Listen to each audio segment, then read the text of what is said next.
aí justamente essa nova configuração e os próximos rumos até o segundo turno é o que a gente analisa a partir de agora. O resultado das eleições com o cientista político César Alexandre Carvalho, ele que é sócio da CAC Consultoria e já está aqui conectado conosco. Muito bom dia, César. Seja bem-vindo ao Agromanhã mais uma vez.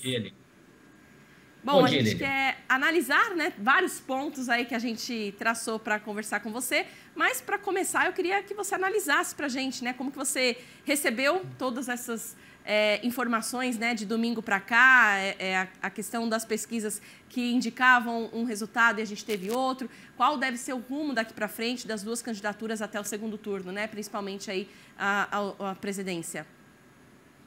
Bom, Lilian, para a gente que trabalha com análise política, desde de cedo a gente está vendo que há uma discrepância muito grande entre as pesquisas. Então, assim, a confiabilidade nossa, que trabalha com essa parte de análise política, já estava, podemos dizer assim, abalada com relação aos institutos tradicionais, né? Então, assim, de certa forma não foi surpresa, porque a gente sabia que havia um erro, né? Um erro provavelmente de metodologia.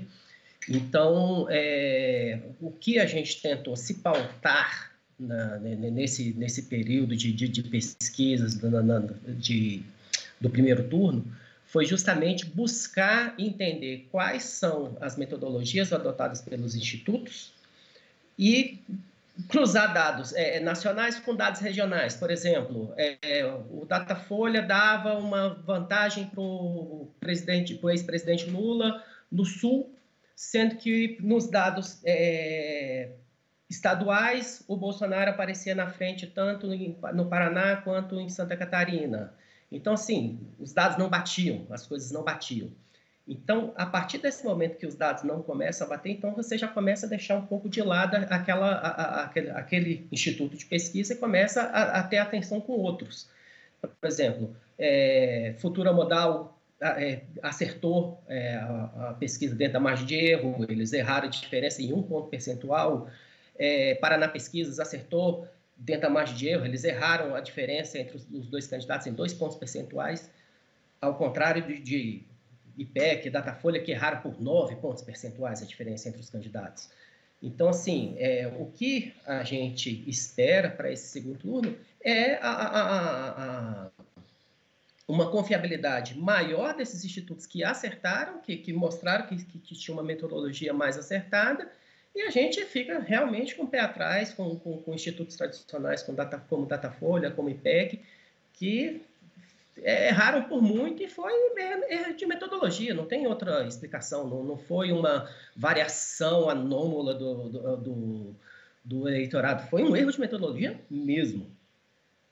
Agora, César, bom dia para você, que é o Pedro. Bom dia. César, a gente está acompanhando também um certo questionamento por parte da população em relação à disparidade entre um candidato que ganhou como governo e para presidente, aquela região um candidato oponente, aquela região ganhou para a presidência, teve um presidente oponente que ganhou para aquela região. Houve uma disparidade, uma diferença muito grande entre um candidato e outro. O que explica exatamente este cenário, né? Nós temos aí, por exemplo, uma parte que votou para Bolsonaro para presidente numa região e um partido oponente ao dele ganhou para governo. Essa é a minha questão. E vice-versa. Como é que você acompanha esse cenário? O eleitorado brasileiro, ele não se prende necessariamente a uma ideologia política ou outra.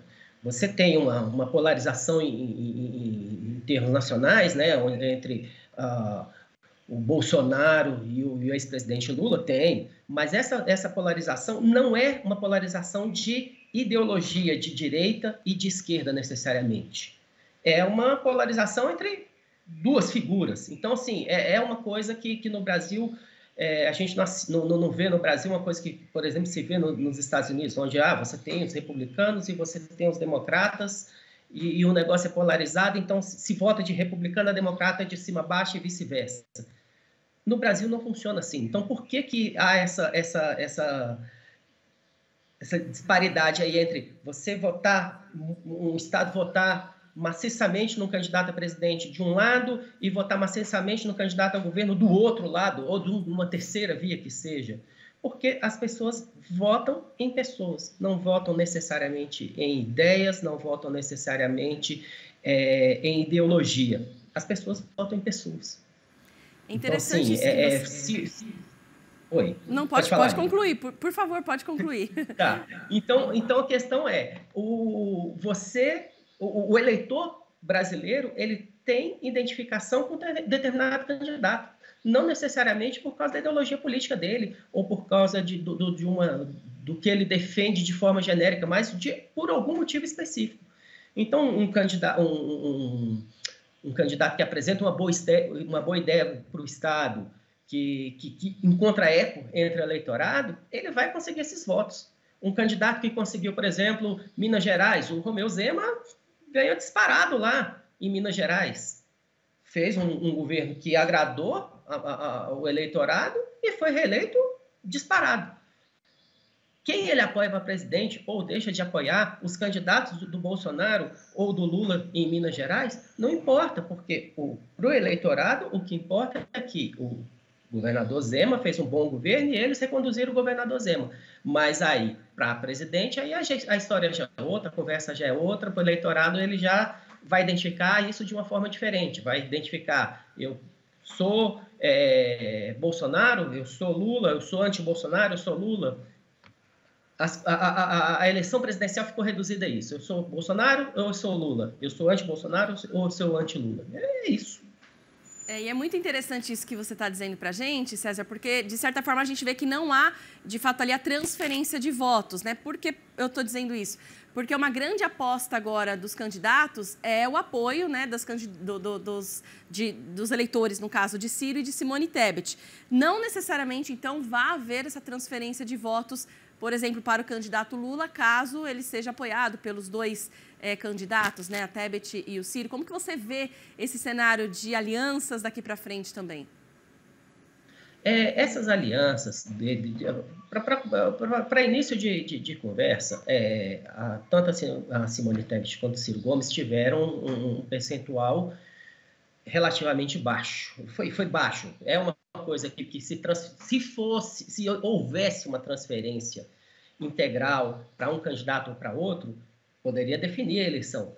Mas é justamente isso aí que a gente começa, já nota pelas eleições, a diferença entre a escolha do eleitorado entre eleição para governador e eleição para presidente.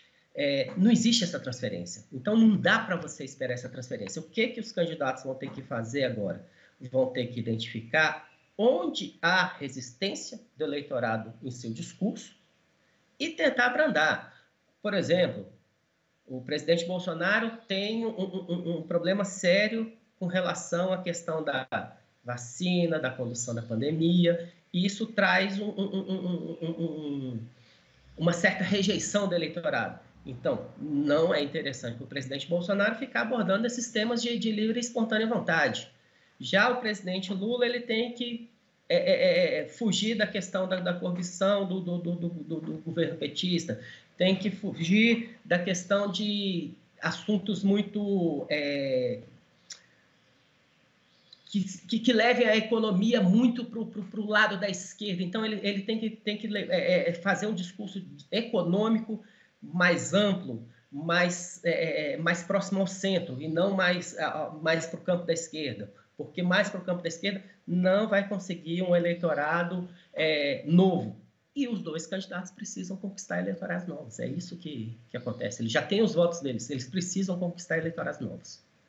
Agora, rapidamente, César, vamos falar dessa nova configuração do Congresso, né? Nós temos aí um Congresso renovado, tivemos aí um número reduzido de mulheres no Senado, por exemplo, mas uma mulher importante do agronegócio foi eleita, né, no Senado, que é a ex-ministra da Agricultura, Tereza Cristina. Agora, essa nova configuração que a gente vê, né, uma bancada grande, principalmente por lado do presidente Bolsonaro. Vai ser mais fácil essa conversa caso o presidente seja eleito? Agora, numa eventual... agora o Lula, né, ganhando. Como é que vai ficar essa conversa também? Porque a gente sabe que a política a gente não faz sozinho, a gente faz com o Congresso. E o Congresso é uma ferramenta, uma engrenagem fundamental para você mover este negócio chamado política, né? Certamente, tanto que o governo Bolsonaro ele pecou muito no início do governo por não estabelecer essa ligação entre Congresso e Executivo. Então, no caso do presidente Bolsonaro ser reeleito, certamente ele vai ter um Congresso muito mais simpático ao seu governo, já terá iniciado uma negociação, coisa que ele não fez durante grande parte do seu primeiro governo. Ele já entraria no segundo governo com uma negociação com os partidos, com divisão de cargos, entregando ministérios, a política toma lá da cá, não tem por onde fugir. Então, com certeza seria um governo, em termos de negociação, Congresso muito mais fácil com o presidente Bolsonaro. Isso é inegável.